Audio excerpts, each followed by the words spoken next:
আজকে চুল কাটতে বাগিনাকে নিয়ে গেলাম সেলুনে। তারপর বাগিনার সাথে একটু দুষ্টু মিষ্টি কথা বললাম। এরপর বাতিজা কাউসারকে চুল কাটতে বসিয়ে দিলাম। তারপর সেলুনওয়ালা আমার চুল কাটতে শুরু করলো।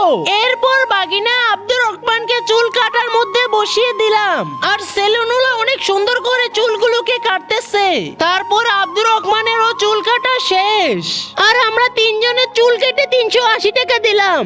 তারপর আমার বাগিনার জন্য দোকান থেকে একটি চিপস কিনে নিলাম। আর বাগিনা চিপস পেয়ে অনেক খুশি হয়েছে।